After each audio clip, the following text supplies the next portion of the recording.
We talked about the fans throwing that bottle at Kyrie Irving as he was leaving the game. And after the game, this is what Kyrie did, as you see him right there at half court.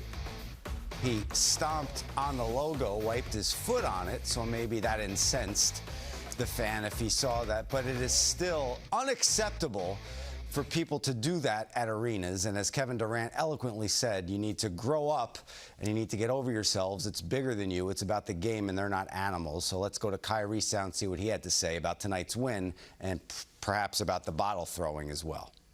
It's unfortunate, that sports has come to a lot of this, kind of crossroads where you're seeing a lot of old ways come up. It's been part of that. It's been that way in history in terms of entertainment and performers in sports for a long period of time, of just underlying racism and just treating people like they're in a human zoo, throwing stuff at people, saying things, there's a certain point where it just gets to be too much.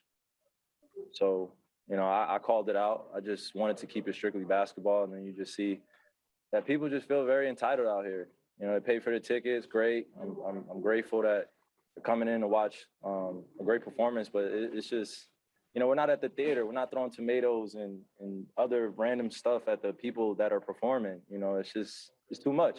And it's a reflection on, us as a whole when you have fans acting like that. So, hopefully people learn their lessons from being banned for however many years of being arrested. But, there's always going to be an occasion. So. Greg Logan, Newsday. Kyrie, can you just describe the motivation you had coming into this game? You didn't have your best performance in game 3, but you handled everything tonight and kind of gave it back to the fans. So what was the feeling of satisfaction like for you? Oh, well, the job isn't finished. So it's just momentarily.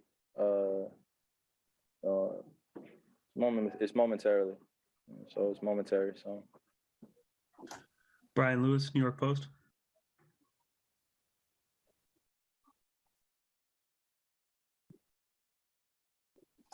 You're muted, Brian. My apologies. I was asking what the difference was for you, Kyrie, from 3 to 4. I mean, did you notice different ways that they were defending you? Did you do something to get yourself in a different mental headspace? What did you do from 3 to 4 that allowed you to come out and have a night like you had tonight? Same things I've been doing since I was a kid. I've been part of a lot of hostile environments since I was a kid. It's not the first time, in my life where I've had to bounce back from one of those type of performances that isn't typical of me in terms of the big stage. And I can't do it alone. So, in between, last day or so, just spending some time with my teammates, spending time with myself, just having some conversations to keep me balanced and grounded, and then go out there and have fun and play basketball at a high level.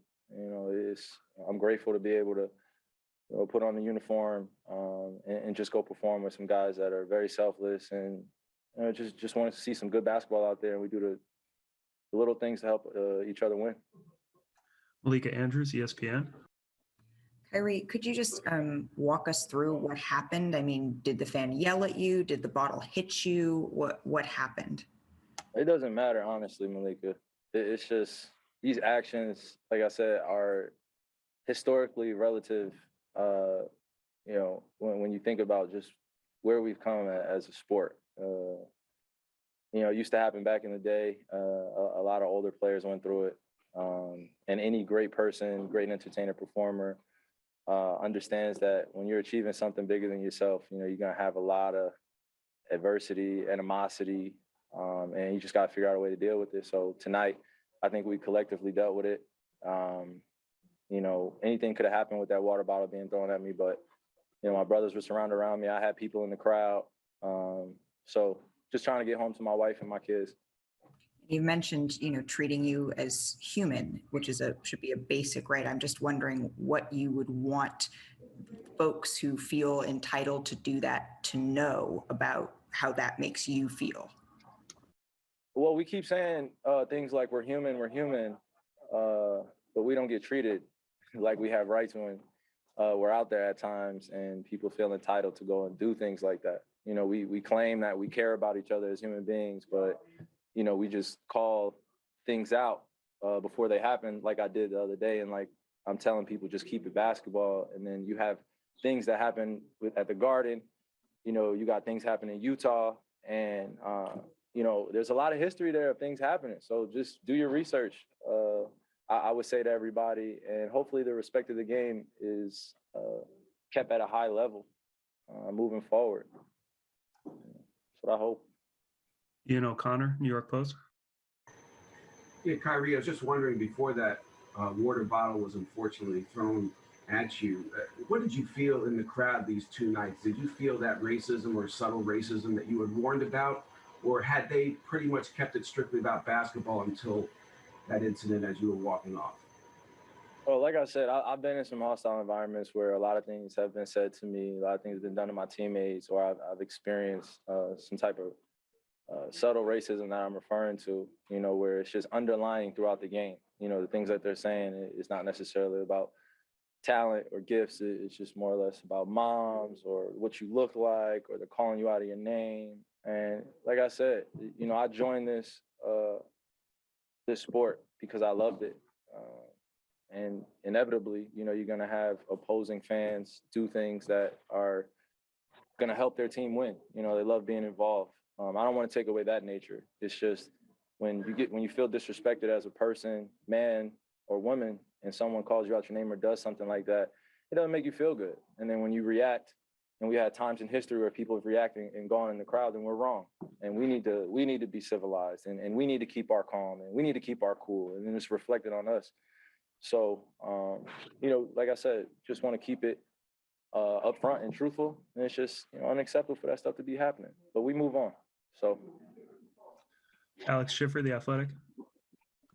Harry, kind of piggybacking off Malika's question, James just said before you joined us that he doesn't think that banning fans does anything with this stuff because it continues to happen, and he'd like to see the process change with all this. I'm curious if you have a thought on that.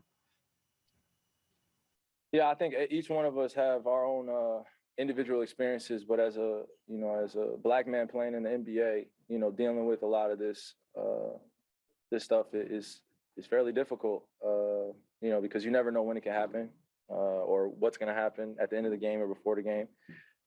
So banning fans, I get the objective, but at the same time, it doesn't stop people from running on the court. I've had situations in Cleveland where people have run on the court. You know, I've had situations so often throughout my career where, you know, we don't really talk about it because we want to be mentally tough. We want to be tough-minded. We don't want to be called soft or, you know, we're not man enough to deal with boos. And, you know, fans never block my shot. So I'm not worried about that type of physical, you know, type of violence. It's just, you know, when they start doing things that are just out of character, you know, just getting belligerently drunk. And, you know, that's just what sports is. You mix drunk people out in the crowd that are cheering for their team. You know, you have some fans that are there to watch the quality of the game. And then you have a mix of in between, and then you got this intermixing, and then now we don't know who's who. But like I said, I just want to move on from this, man. You know, I've dealt with it as a player here as a Celtic of different things, and now being an opponent again. You know, I just want to move on. So